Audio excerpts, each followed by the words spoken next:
it's official. Nintendo is going to sue Pocketpair and Palworld as it pertains to their patents. Wario64 tweeted out on X today saying, quote, Nintendo with the Pokemon Company have filed a patent infringement lawsuit in the Tokyo District Court against Pocketpair Inc. This lawsuit seeks an injunction against infringement and compensation for damages on the grounds that Palworld, a game developed and released by the defendant, infringes multiple patent rights. Nintendo will continue to take necessary actions against any infringement of its intellectual property rights, including the Nintendo brand itself, to protect the intellectual properties it has worked hard to establish over the years. Now, when the game came out earlier this year, many were speculating as to whether or not Nintendo was going to sue Pocketpair at that point in time. However, Nintendo only said that they would protect their intellectual rights at that point in time, and there was no lawsuit coming, according to the Pocketpair team.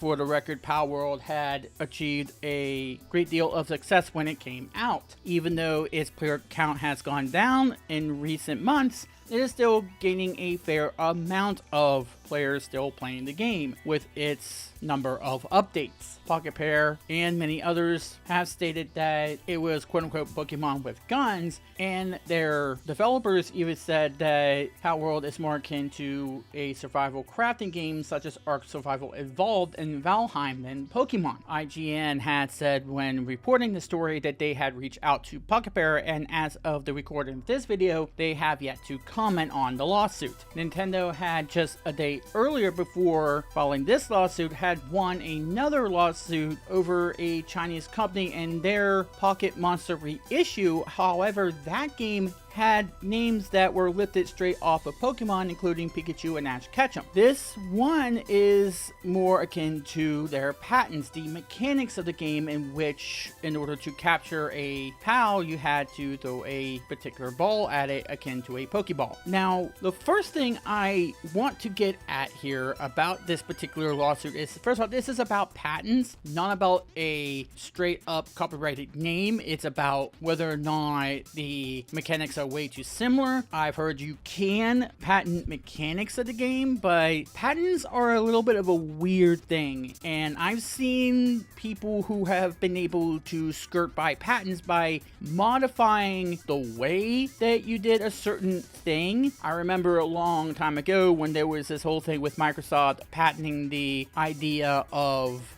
custom soundtracks and games for their 360 console at the time. It was like 10 years ago, even more than that. And there was big hoopla about what Sony could do about it to skirt by and get around it. There's no real way, one way or the other, whether or not you can get around a patent. So it's a little bit harder in this sense in order to see whether or not this is going to be successful. Plus, another reason why it might be a little bit unpredictable as to how this is going to be ruled is that this is a Tokyo court, this is a Japanese court, and not a US court, which I reside in the United States. It's really interesting to know what the difference is between how Japanese courts and Japanese laws operate in comparison to how other countries operate and how their laws are. It will benefit both parties because Pocketpair is a Japanese developer as well, so it's not going to be an international situation. So that much we can safely say we're not going to have to worry about. Now, as it pertains to PR with Nintendo, this is another thing where even though they may be in the right, we'll talk about that in just a second,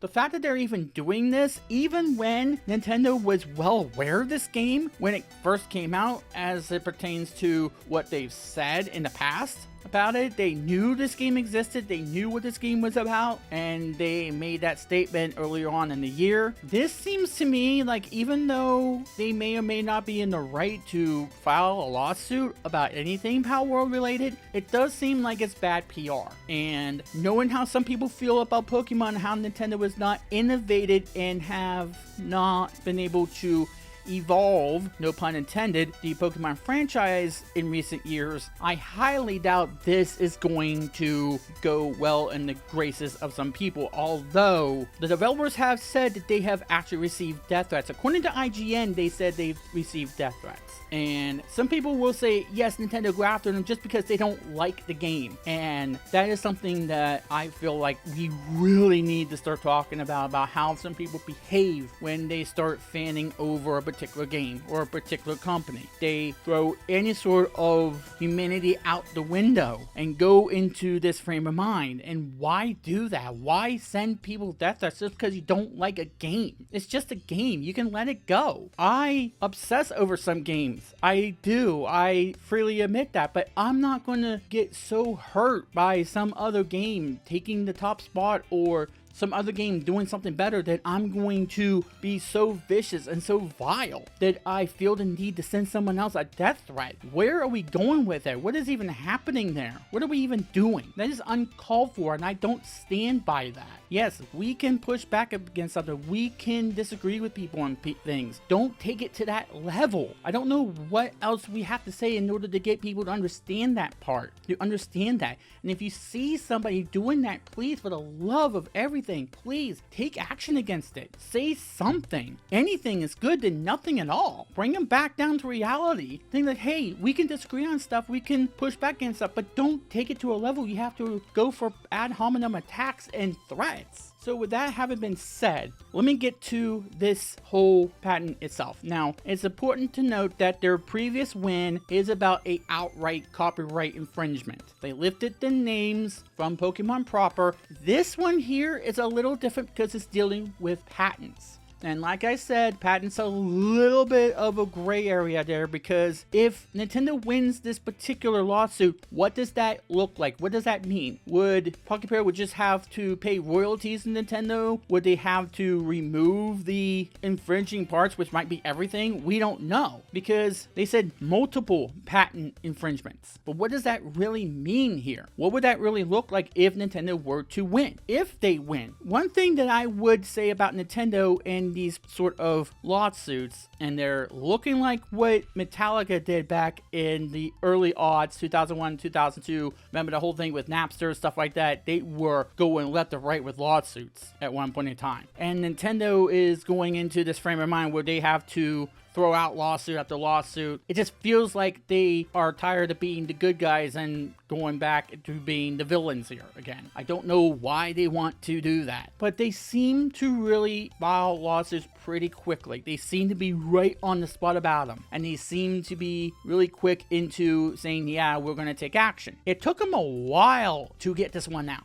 which tells me something about their faith in this. Maybe they felt like this is the only actual avenue they could do, that they could go down. And it feels like to me they're throwing something at the wall to see if it sticks. If it feels like, hey, this is the one thing we can say about it. And even though, yeah, it's a Japanese court and stranger things have happened and they're kind of unpredictable, we've seen even in the United States courts, which we should be well familiar with, they can throw us a curveball sometimes.